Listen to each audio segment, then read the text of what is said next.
오늘 본 본문에 의하면 하나님은 사랑이십니다. 그런데 이 사랑은 중요한 특징이 공포가 들어올 수 없습니다. 사랑은 권력보다 크고 능력보다 크고 그 어떤 가치보다 큰데 거기에는 공포가 없는 아름다움과 영광이 있습니다. 우리는 하나님을 믿는다. 하나님이 그 아들을 보내셨음을 믿는다라고 할 때 하나님의 우리를 향한 긍휼과 진정성을 봅니다. 이런 하나님의 긍휼과 우리를 구원하기 위하여 그 진지한 그 행동을 펴신 것도 하나님이 사랑이시기 때문에 그리하신 것입니다. 하나님이 사랑이시라는 것은 굉장히 중요한 이해지요. 모든 종교는 그 신자들이 믿는 대상인 신에 대한 정체성이 있어야 되는데 대부분의 신들은 그저 권력이 있을 뿐입니다. 그리고 그 권력을 가지고 자기를 믿는 신자들을 강요하며 굴복시키며 그들의 소원을 빌면 그 소원을 들어줄지라도 그 들어주는 대가를 요구하는 폭력적인 신들입니다. 그러나 하나님은 다르죠. 하나님은 우리가 보통 전지전능하신 하나님이라고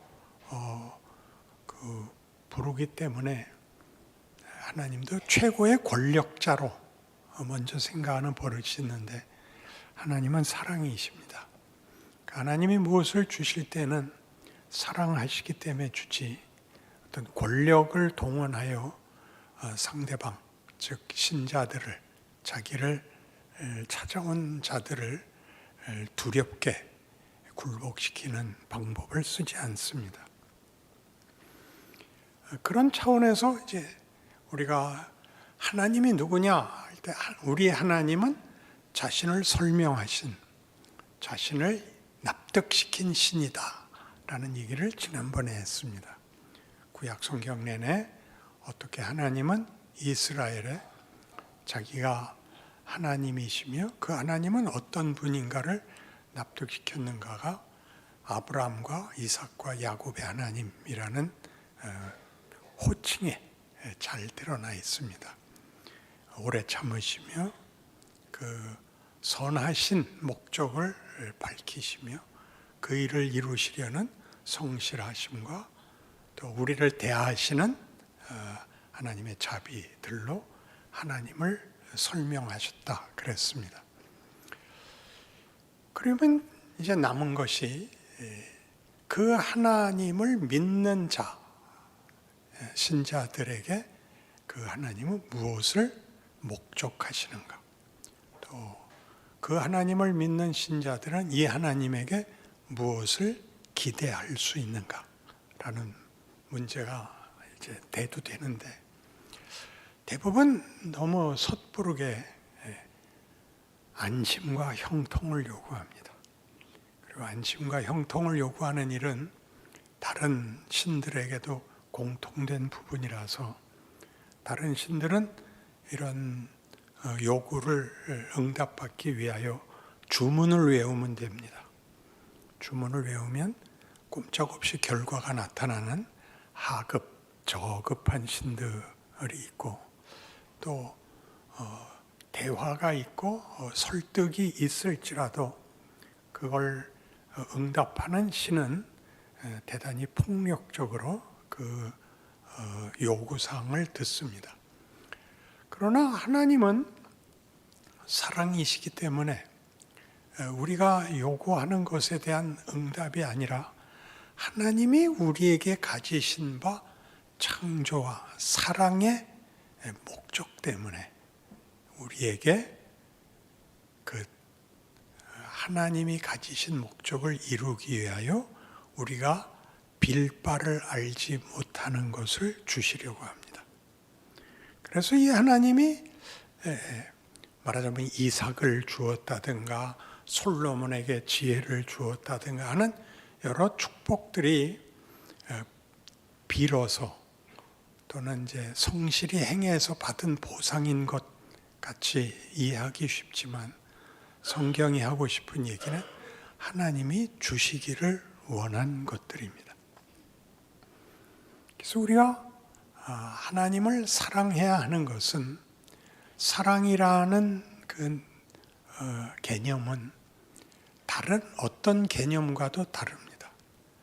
그것은 경쟁적이거나 승부에 관한 것이거나 비교적 차원에서의 이야기들이 아니고 말하자면 적을 가지지 않는 비교하여 그 지위가 성립되지 않는 홀로 충분한 내용입니다.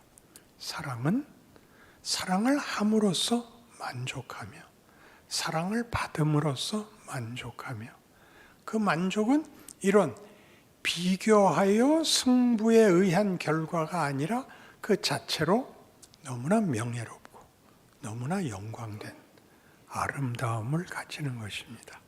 그게 사랑이지요. 그러니까 성경이 하나님은 사랑이시다 그러고 예수님께서 세 계명을 너희에게 주노니 서로 사랑하라 그러면 우리는 그 신앙적 행위, 윤리로 받아들여서 사랑을 해야겠다라는 생각을 먼저 합니다. 사랑을 하는 것은 마치 열심히 기도하는 것처럼 열심히 봉사하는 것처럼 열심히 살아야 하는 것처럼 열심히 사랑을 해야겠다라는 윤리가 되는데 성경이 하고 싶은 얘기는 하나님이 사랑이시다와 그 사랑이 우리에게 사랑은 사랑으로밖에 반응을 만족할 다른 것이 없습니다. 우리에게 사랑하라고 얘기하는 것은 사랑 안에 두려움이 없고 온전한 사랑이 두려움을 쫓아내니 두려워하는 자는 온전한 사랑을 가지지 못한 것이다 라는 표현에서 보듯이 사랑이신 하나님은 우리에게 사랑을 요구하지 겁을 주려고 하지 않으며 공포와 권력으로 하나님의 지위를 펼치려고 하지 않으며 그 반응을 우리에게 겁을 먹어서 혹은 어떤 대가를 다른 것으로 받기 위해서는 응답하시지 않고 사랑 자체로만 응답하신다라고 얘기하는 것입니다. 그래서 이 사랑은 신이 누구이고 그 신에게 무엇을 기대할 수 있으며 그 신은 자기를 숭배하는 신자에게 무엇을 목적하시는가 해서 기독교는 존재론적으로 사랑을 요구합니다. 존재론적으로. 그러니까 여러분이 사랑의 존재가 되어야 됩니다. 사랑이란 아까도 얘기한 것 같이 승부를 걸 문제가 아니며 이해관계로 사용되지 않으며 당연히 어떤 권력이 되거나 강요가 될 수 없습니다. 사랑은 만족을 불러내며 기쁨을 불러내며 언제나 충만할 수밖에 없는 것을 사랑이라고 합니다. 이런 단어들이 성경이 얘기하는 이런 단어들이 무엇을 의미하는가를 보십시오. 하나님이 누구시며 나는 누구인가?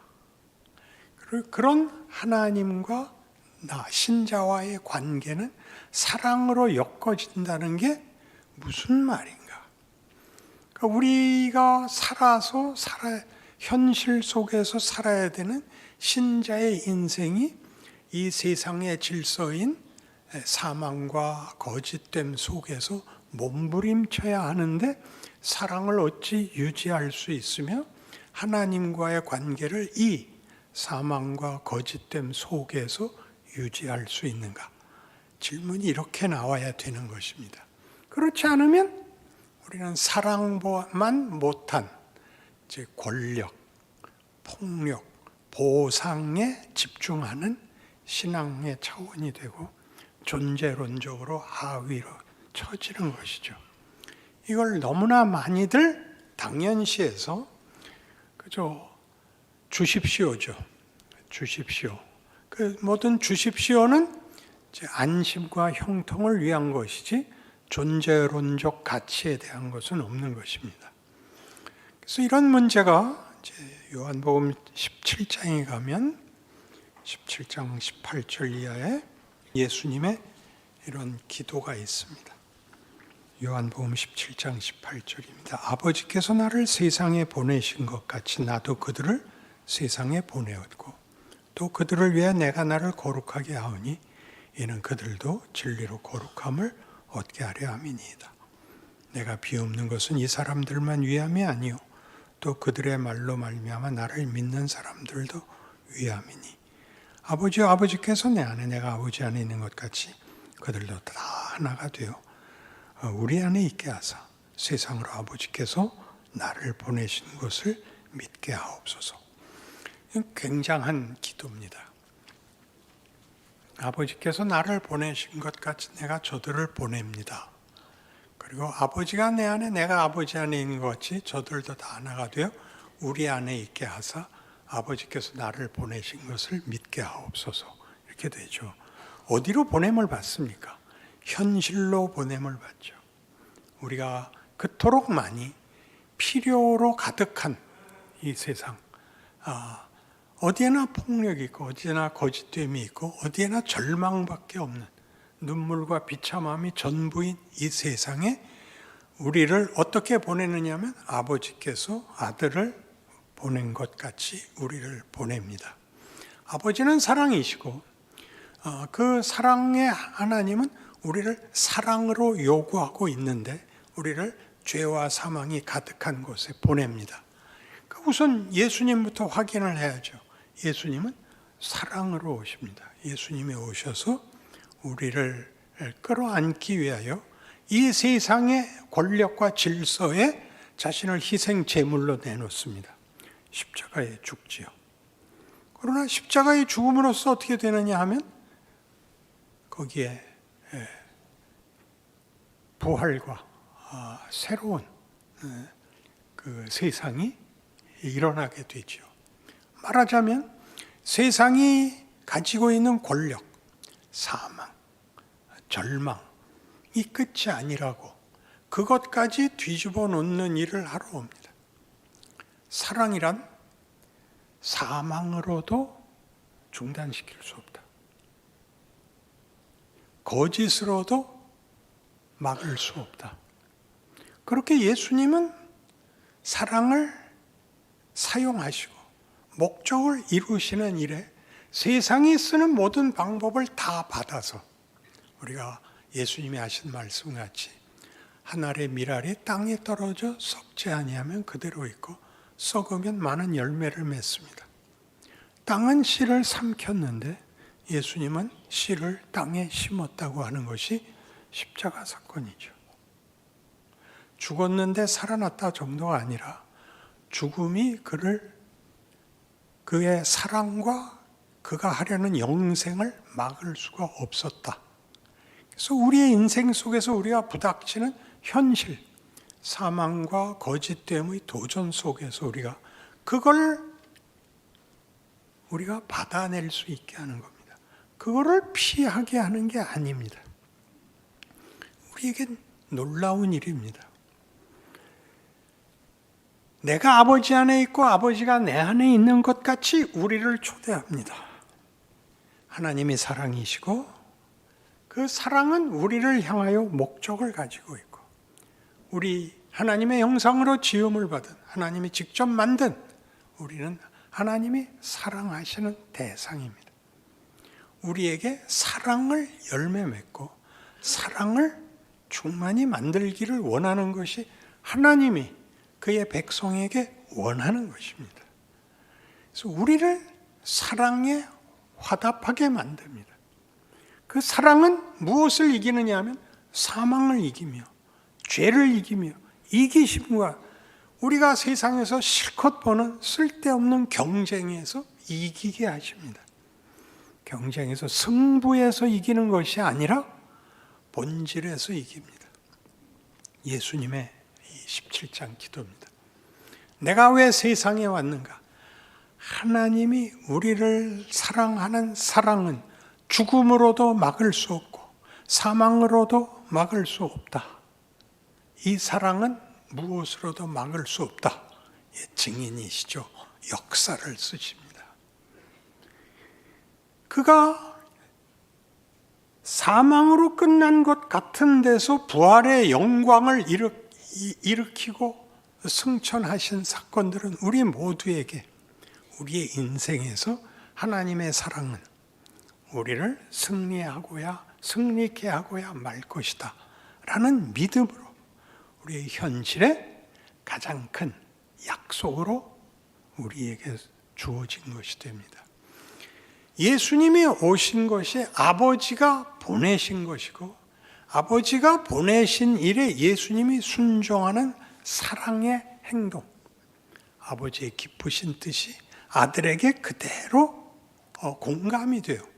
보내는 분과 보냄을 받는 분이 하나인 것 같이 이제 예수께서 우리를 자기와 묶어서 내가 아버지 안에 아버지가 내 안에 있는 것 같이 저들도 다 하나가 되어 우리 안에 있게 하사 아버지가 나를 보내신 것을 믿게 하옵소서. 그러니까 우리를 묶고 아버지와 다 이렇게 하나로 묶기 위하여 예수가 오셔서 사망으로 끊어버린 것 같은 하나님과 우리의 관계를 거기를 다시 묶고 다시 끌어안습니다. 이것이 기독교입니다. 그러니 우리는 예수님이 오셔서 이 세상 현실 속에서 사랑을 열매 맺고 사랑이 실패할 수 없음을 보인 것 같이 우리 생애에 하나님의 사람으로 어떻게 살아야 하는지를 가르칩니다. 조금 전에 인용한 것 같이 요한복음에 나오는 대로 새 계명을 너희에게 주노니 서로 사랑하라. 너희가 서로 사랑하면 이로써 세상이 너희가 내 제자인 줄 알리라. 이렇게 됩니다. 여기서 사랑이라는 것은 대단히 우리에게는 모호합니다. 그러나 이 사랑은 이렇게 이해하면 좋습니다. 악에게 지지 말고 선으로 악을 이기라. 너희를 핍박하는 자를 저주하지 말라. 저주하지 말고 축복하라. 선으로 악을 이기라. 악에게 지지 말고 선으로 악을 이기라는 우리가 무슨 생각이 제일 먼저 나냐면 선을 더하여 악이 행한 것보다 더 큰 힘이 되어 악을 항복시켜라. 로 제일 많이 다가옵니다. 그렇게 얘기하는 거 아닙니다. 악한 자가 악한 짓을 하는 것 같이 너는 신자로서 신자의 역할을 해라. 이 악을 고치려고 하거나 이 악을 항복시키려고 하지 말고 그가 하는 악을 인하여 네 자리를 떠나서 시험을 받지 말고 네 자리를 지켜라. 그 다음에 일어나는 일은 내게 맡겨라. 이겁니다. 그러니까 큰 소리를 칠 필요가 없습니다. 그냥 조심조심 자리를 지키고 있으라고 합니다. 악에게 지지 말고 선으로 악을 이기라. 그 악한 자가 성경에서는 이렇게 되어 있죠. 그가 줄이거든 먹이고 그가 목마르거든 마시우라. 악당이 악역을 하게 놔둬라. 너는 선한 역할을 해라. 이것이 빚어져서 하나님이 우리에게 만들고자 하는 것이 이루어진다. 이렇게 얘기하죠. 많이 제가 인용했죠. 메살라가 있어야 베너라는 영화는 성립이 된다. 그 악당이 없으면 우리는 도무지 줄거리를 찾을 수가 없고 메시지를 찾을 수가 없습니다. 그 악당이 죽을 때까지 회개하지 않아야지 악당이 회개를 해버리면 메시지가 흔들립니다. 악한 역할을 하는 자들이 있어야 선한 역할을 하는 자가 받는 시험과 위협을 극복을 하게 됩니다. 베너도 그를 죽이는 것이 자기가 마땅히 해야 할 보복이라고 생각을 했고 전차 경주에서 이깁니다. 그러나 몇 살 나는 승부가 끝나지 않았다고 하고 어머니와 여동생이 문둥병에 걸린 걸 알고 이제 답을 찾을 수가 없죠. 그를 죽였는데 승부는 났는데 복수를 했는데 답은 안 찾아지는 그 아우성을 그 부인이 찌르죠. 그만 좀 잊으세요. 당신이 몇 살 나 같아요. 그가 예수를 만나고 그 답을 찾는 그분의 말이 내 가슴에 있던 칼을 내려놓게 해서까지 오는 그 일이 우리 인생 속에서 일어나는 겁니다. 내가 선한 역할을 하고 있고 내가 죽임을 당하고 내가 손해를 보고 극적이고 힘에 지나는 일을 여러분 보고 당하라 그러지 않습니다. 그저 자기 자리를 지키는 것입니다. 사랑입니다. 사랑. 권력이 아닙니다. 명분도 아닙니다. 사랑은 조건이 없는 겁니다. 그래서 이 문제는 나중에 여러분 잘 아시는 마태복음 28장 18절 이하에서 땅끝까지 가라, 모든 족속에게 가라 하는 데서 성부와 성자와 성령의 이름으로 세례를 주고 내가 가르친 것을, 내가 분부한 것을 가르쳐 제자를 삼으라. 세상 끝날까지 내가 너희와 항상 함께 할 것이다. 바로 그 큰 비전이 되죠. 전 인류를 향한 명령이 됩니다. 우리는 거기에 보냄을 받은 것입니다. 지리적으로 멀리 간 것이 땅끝이 아니고 모든 족속이 아니라 우리가 있는 데야말로 모든 족속 중에 하나입니다. 시작된 예루살렘에서 보면 우리는 극동에 있는 나라고, 그리고 내가 지금 소속해 있는 내 집안, 내가 속한 사회, 나라는 이방 나라죠. 그 속에 내가 그 끝에 와 있는데 예수께서 항상 함께 하십니다. 여러분이 하나님이 사랑인 걸 알게 됐고 하나님이 나를 사랑으로 대하며 사랑을 목적으로 한 본질, 존재론적 차원에서 사랑의 존재를 만들려고 합니다. 우린 모든 걸 겪어야 합니다. 쉽게 해결하는 폭력을 원하기도 하고 외면하기도 하고 타협하기도 하고 도망하기도 하는 현실 속에서 하나씩 겪습니다. 뭘 겪냐? 제일 중요한 이제 판별은 이겁니다. 그게 가치가 있냐? 부끄럽지 않냐? 그러니까 신앙은 도덕적으로 판정을 하는 게 아니라 가치로 판정하는 것입니다. 우리가 믿는 신이 사랑이라고 자신을 설명하는 것은 어떤 가치를 갖다 대도 이 앞에서는 부끄러운 것입니다. 사랑은 어떤 권력, 어떤 보물과도 상대가 되지 않는 것이요. 그 신이 자신을 사랑이라고 소개하는 것으로 우리는 놀라야 되고, 그 신이 우리에게 사랑을 요구한다는 것, 그것은 우리를 얼마나 대접하는 것이며 우리의 신분과 지위가 무엇인가에 대하여 정말 기절을 할 만큼 놀라야 되는 것입니다. 그러나 처음부터 이 자리에 올 수는 없습니다. 여러분은 일단 쉬운 것부터 요구할 것입니다. 하나님이 답을, 여러분의 요구를 들어도 주시고 안 들어주기도 하면서 여러분을 키울 겁니다. 나이가 든다는 건 굉장히 중요한 것입니다. 나이가 들면 가치가 변합니다. 그리고 늙으면 죽음이 임박해지면 드디어 죽음을 이기게 됩니다. 죽는다는 걸 수용을 하면 진작 멋있게 좀 살아보았을 걸, 그런 생각이 듭니다. 굳이 그때 치사하지 말았을 걸. 과거에 대한 후회가 일어나는데 그 후회는 잘못했다는 단순한 후회가 아니라 참 철이 없었다, 더 멋있을 수 있었는데 라는 후회가 됩니다. 그것이 늙은 이 자리에서 후회로 끝나지 않고 마지막을 멋있게 살아야 되는 겁니다.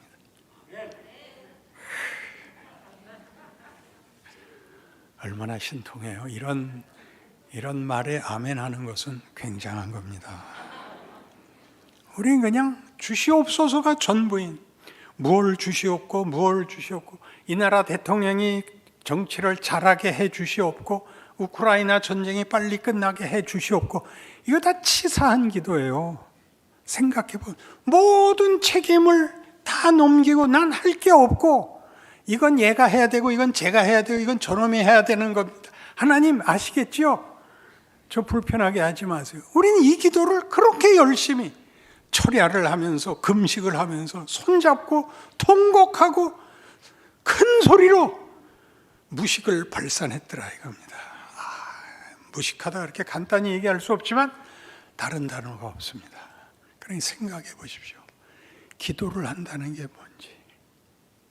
이 하나님 앞에 내가, 하나님이 나를 무엇으로 목적하고 무슨 대접을 하고 있는데 무슨 기도를 할 수 있어야 되는가를 생각하면 여러분의 삶에 대하여, 존재에 대하여 성경이 그토록 이야기하는 하나님의 율법이 뭐냐? 하나님 사랑하고 네 이웃 사랑하라는 거다. 이웃은 언제나 있죠. 내 이웃은 일단 집안 식구가 있고 직장 동료가 있고 매일 만나는 동네 사람이 있습니다. 가장 현실적이죠. 거기서 넌 다를 수 있냐? 무슨 생색을 내라는 것도 아니고 무슨 희생을 하라는 것도 아닙니다. 모두가 어쩔 줄 모르는, 자신의 가치를 모르는, 계속 휩쓸려 갈 수밖에 없는, 마치 바람에 나는 겨와 같도다. 와 달라야죠. 그것이 신자의 존재론입니다. 현실입니다. 그 현실은 우리를 만드는 하나님의 은혜입니다. 방법입니다. 오늘도 공부를 시켜주시는 하나님, 키우시는 하나님이라고 감사해야 되고 반성하고 자라나야 됩니다. 여러분의 기도가 변할 것입니다. 여러분의 하루하루가 자신에 대하여 영적으로 살이 찌는 그런 하루하루가 될 것을 믿습니다. 기도하십시다. 하나님 아버지, 하나님께서 일하시며 우리는 매일 커야 마땅합니다. 사랑으로, 믿음으로, 그리고 기적과 영광으로 자라나는 것을 믿습니다. 이 인생을, 이 운명을 요구하시는 우리 하나님께 늘 감사함으로 전심을 기울여 하나님이 허락한 영광에 참여하는 귀한 우리 자신의 존재, 현실, 그리고 자랑이 되게 하여 주옵소서. 예수님 이름으로 기도합니다. 아멘.